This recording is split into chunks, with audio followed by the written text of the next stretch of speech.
class we discussed about the mechanism of urine formation.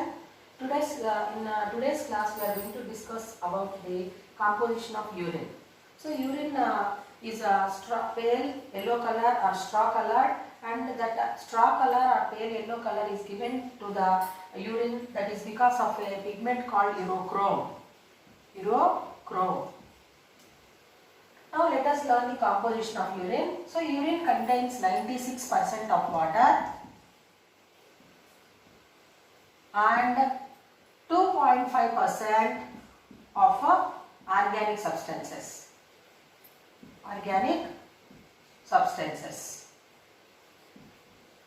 What are the organic substances which are present? Urea, uric acid,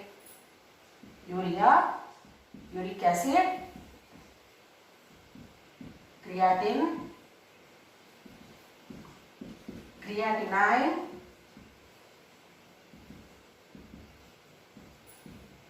water soluble vitamins,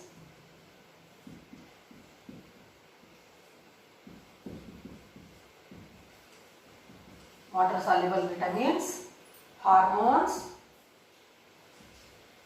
and oxalates. So now 2.5% organic substances are present in the urine. So urea, uric acid, creatine, creatinine, water soluble vitamins, hormones and oxalates.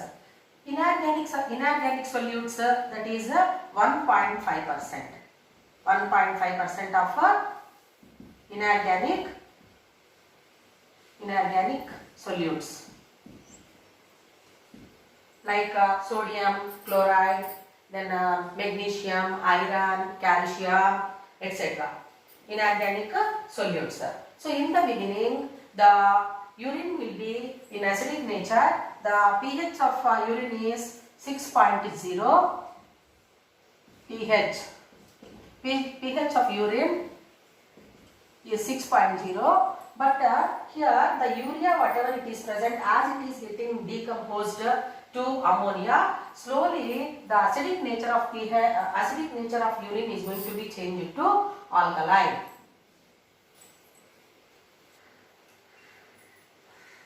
You know that the importance of kidneys, as they are going to help in eliminating waste materials from the blood, and if the impurities are present as it is in the body, what will happen? So kidneys fail to function to eliminate waste materials. What will happen? So that results in a condition called as a ESRD.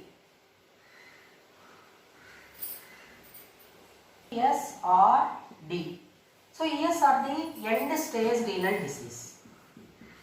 End stage renal disease.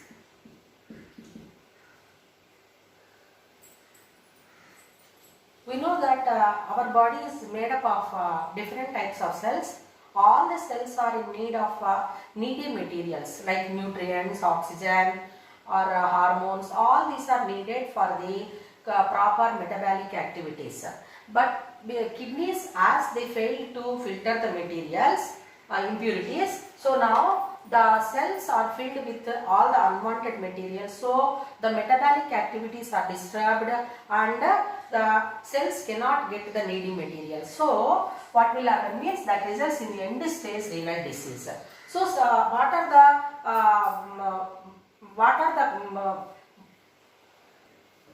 problems they are going to face means they become very much tired, fatigue, or sometimes it leads to death if it is serious. So is there any solution such type of problem means? Obviously it is yes.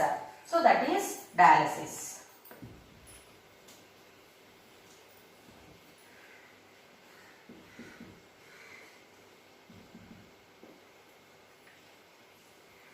Artificial kidney.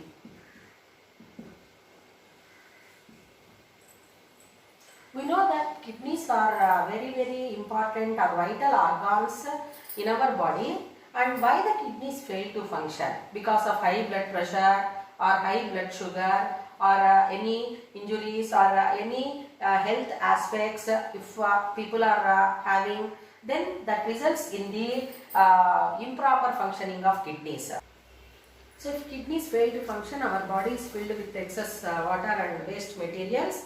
So then that results in swelling of body parts, accumulation of water in body parts. So that condition ESRD or uremia.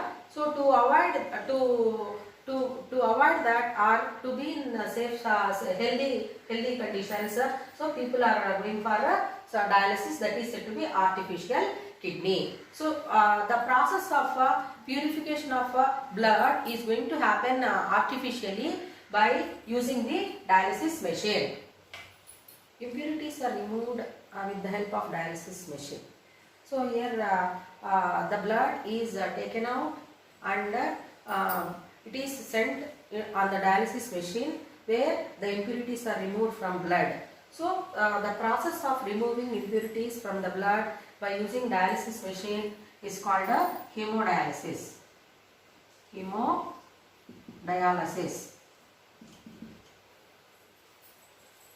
In this process, the blood of the patient will be taken out from the main artery, and it is going to be sent on the dialyzer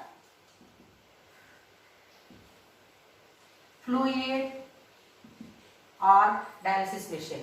So it contains the large number of cellophane tubes and they are filled with dialysing fluid. So the blood is going to be passing out on that cellophane tubes which contain the anticoagulant substance called heparin. So here this dialyzer fluid is equal to plasma, but in one content it is different, where that it doesn't contain the absorption capacity, whereas in human kidney, so that process is going to happen through the plasma membranes which are present on the nephron, but here it is not happening, reabsorption. So how much unwanted materials have to be removed from the blood are going to be monitored by the doctors. So then heparin is added and the blood will be sent on that, and after the removal of impurities from the blood, again it will be sent back into the body through main vein by adding anticoagulant again heparin. So it depends upon the dialysis session is going to depend on the condition of the patient, and it lasts for 4 to 6 hours. So this dialysis is going to save many people who are suffering from uremia.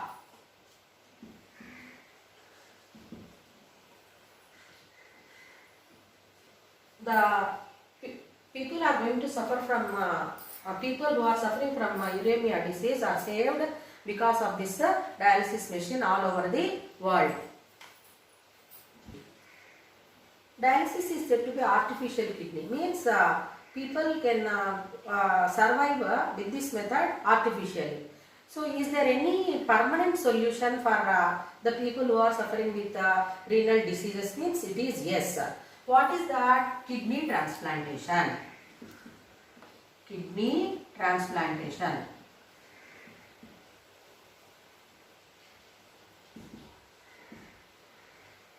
Kidney transplantation. So what is that? Name itself you can understand. People whose kidneys are both kidneys are failed to function, they are going to be receiving the kidney from the donor. Okay. So how it will be done? The recipient's kidney, who is going to donate kidney, has to match the blood group of the people who are going to receive, and the immunity conditions and disease free. So if we are taking that permanently, the people will be in a safe and healthy. The kidneys can be taken from closely blood related people, and from brain dead persons we can take the kidney. So nowadays you know that importance of organ donation, and many organs are going to be taken and they are given, they are transplanted to the different people who are in need of it, like cornea, then liver, then skin, then heart, kidneys. All these are going to be collected from the people who are willing to donate, and they can be transplanted to the needy people. Transplantation. If we observe, so it is the best long-term solution for the kidney failure, that is kidney transplantation. And here the functional kidney.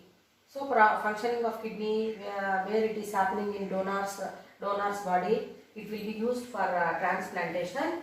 And the donor is said to be a close relative, means blood group it has to match. And donor's kidney should match to the recipient's body, that is patient, and the patient must have the good immunity so that it can help in decreasing the chances of failures. First kidney transplantation was done by Charles Hufnagel in 1954 between identical twins in USA. In our country, in 1971, first kidney transplantation was done in CMC hospital, Tamil Nadu state, Vellore of Tamil Nadu state. First kidney transplantation was done by Charles Hufnagel in 1954 in USA between identical twins.